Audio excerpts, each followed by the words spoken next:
인천은 경상도, 전라도, 충청도의 곡식을 운반하는 조은선이 여정을 마무리하던 공간이었습니다. 전통적인 수도권의 관문이자 방어에 핵심적이었던 제물량에 군사기지가 세워지면서 현대 인천의 토대가 됩니다.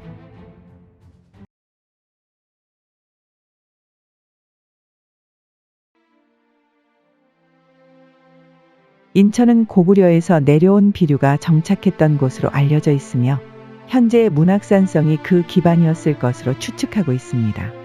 문학산성은 산 정상을 둘레로 쌓은 태매식 방식으로 백제산성 특유의 모습이 엿보입니다. 주변이 육지로 둘러싸여 있는 지금과 달리 과거 이 지역은 바로 남쪽에 해변이 있었습니다. 해상로를 통해 이 지역에 도달하였고 해상 무역을 중시했던 세력이 만들어낸 공간이었음을 알 수 있습니다. 염분기 있는 물로 인해 농사가 잘 되지 않았고 힘들어하는 백성들을 위해 동생이 세운 나라로 이주했다는 이야기와는 달리 이곳은 근대 이전까지 인천의 중심지로 자리매김합니다. 인천은 조선 태종 때 확정된 이름입니다. 고려 왕조 시기에 승격되었던 고을들을 산, 천 등으로 변경하기로 하면서 인주로 불렸던 고을은 인천으로 변경됩니다. 이후 인천군에서 인천도읍으로 승격되는데 이는 세조에 비었던 정의왕후의 외가가 위치한 덕이었습니다. 아내이자 정치적 동료였던 정의왕후에 대한 사랑이 장모에게까지 이어진 셈입니다.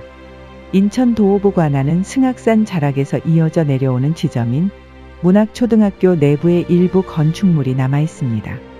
원래는 초등학교 운동장까지 관청의 영역이 펼쳐졌고 정문에서 남쪽으로 이어지는 가로를 따라 시가지의 구조가 이어지는 형태였습니다. 현재 향교 옆에 있는 관아는 최근에 복원된 제연물입니다. 문학산에는 봉수대가 설치되어 있었으며 마을의 중심에 하천이 통과하는 구조였습니다. 승악산의 또 다른 자락에 있는 인천향교는 현재에도 남아 있습니다. 이곳 또한 구한말에 이르러 다소 확장되었음을 알 수 있습니다. 초가집과 곳곳에 근대 형태의 한옥이 배치되어 있는 모습을 확인할 수 있습니다. 그러나 이 지역은 1995년 문학 획지 구획 정리 사업이 진행되면서 옛 모습을 잃게 되었고 현재는 일부의 건축물만이 남아 근대 한옥의 흔적을 엿볼 수 있습니다. 광교동은 관청과 향교가 있는 동네라는 의미로 과거 인천의 중심이었음을 알 수 있는 지명입니다. 다만 과거의 광교동은 문학초등학교 주변 지역을 포함하는 공간이었고 현재의 광교동은 별개의 공간이 되었습니다. 이곳을 행정중심으로 한 인천은 지금의 남쪽 지역을 관할하는 행정구역이었습니다. 고려시대부터 이어져 온 조은수로의 종착지를 알리는 지점이었습니다. 고려 말 왜구의 침입이 잦아지고 조선 초기에 이르자 남쪽 지역에서 수도권으로 진입하는 관문이었던 제물량의 수군기지를 건설하게 됩니다. 이곳은 세곡과 군량을 저장하던 성창이 있었습니다. 쌀 만석이라는 뜻의 만석동, 창고를 의미하는 원창동이라는 지명이 아직까지 남아 이곳의 역사를 짐작하게 합니다. 국가 생산량의 상당 부분을 차지했던 삼남 지역에서 출발한 조은선이 이곳에 모이면서 분주하게 움직였던 공간이었고 교통과 물류를 위한 중요한 국가 기관 시설이었기에 수군기지에 입지가 되었습니다. 당시의 수로는 험한 외해보다는 내해로 이동하였습니다. 강화도의 수로를 거쳐 한강으로 진입하는 경로였기에 그 시작점인 제물량의 위치는 중요했습니다. 한성으로 진입하는 수로가 너무 길고 험하다는 인식이 생기자 조선 중종 시기에 운하를 조성하여 한강과 연결하려던 흔적도 있습니다. 바다였던 주안지역과 굴포천을 연결하려고 했으나 실패하게 됩니다. 굴포천이라는 명칭이 운하를 조성하기 위해 땅을 파낸 하천이라는 의미로 남아 있습니다. 병자호란이 발생한 뒤 강화도가 왕실의 피난처로 부각하게 되자 일시적으로 경기도 연안 중심의 방어에서 강화도 중심의 방어로 변동됩니다. 제물포지는 강화도 일대로 이동하게 되고 지금의 화성에 있던 영종진이 자연도로 옮겨지게 되면서 지금의 영종도로 바뀌어 불리게 됩니다. 월미도에는 왕이 유사시에 강화도로 피난을 가기 위해 배를 타게 되는 행궁이 조성되나 청나라와의 관계가 안정되면서 본래의 역할은 잊혀지고 이곳 또한 단순한 교통과 어업을 위한 포구로 존재하게 됩니다. 그러나 열강들이 통상을 요구하며 무력 시위를 시작하면서 제물포는 다시 군사적 요충지로 부각하게 됩니다. 병인양요와 신미양요를 거치면서 강화도 중심의 방어체계는 피해를 입게 됩니다. 프랑스와 미국은 침략할 가치를 느끼지 못하며 물러나게 되었으나 수도를 지키던 강화수로에 밀집된 포대는 전력 약화를 피할 수 없었습니다. 그리고 일본은 자신들이 미국에게 20년 전 당했던 사건을 모방하여 운요호 사건을 일으킵니다. 초지진을 공격했던 운요호는 강화도를 점령하기 어렵다고 판단하자 상대적으로 방어가 약했던 영종진을 공격한 뒤 현지 주민들을 살해하기에 이릅니다.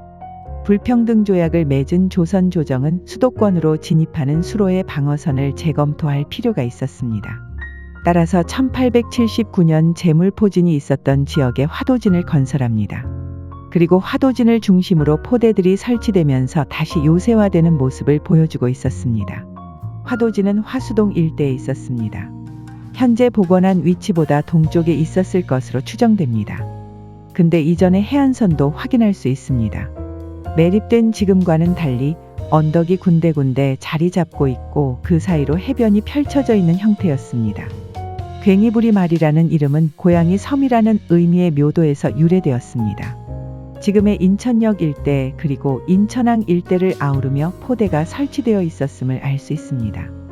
이후 4년 만에 일본에 의해 개항을 하게 되면서 일본인들은 단순한 어촌에 불과했던 지역을 개발했다는 논리로 조선의 심리를 지배하기 시작합니다.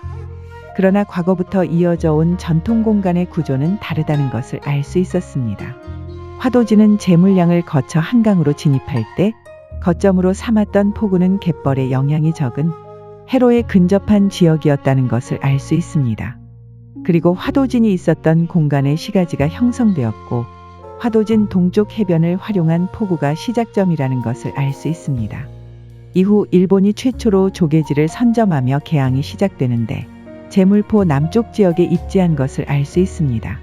남쪽 해로를 통해 진입하는 일본은 육로로 한양을 진입하는 형태의 거점으로 공간을 계획했기 때문입니다. 제물포는 조선의 수도로 진입하는 관문이었기에 주요 열강들이 위치를 선점하면서 도시가 성장하게 됩니다. 과거 청나라와 일본이 자국의 조차지를 내주면서 당했던 역사의 과정들을 조선에서 똑같이 진행하면서 조선의 영향력을 행사하게 됩니다. 강화도 조약 이후 가장 최초로 개항했던 공간은 부산입니다. 그러나 부산은 정근대 시대부터 존재했던 초량회관이 있었고 이 외관을 중심으로 개항을 하며 조선 영토로 진입할 수 있는 공간을 확보하는 측면이 강했습니다. 하지만 인천의 경우 열강들이 조선의 영향력을 행사하려는 움직임들이 나타나는 공간이었습니다. 일본이 미국과 영국 등 열강들을 지속적으로 설득하고 밀약하는 과정을 보여주는 공간이기도 합니다.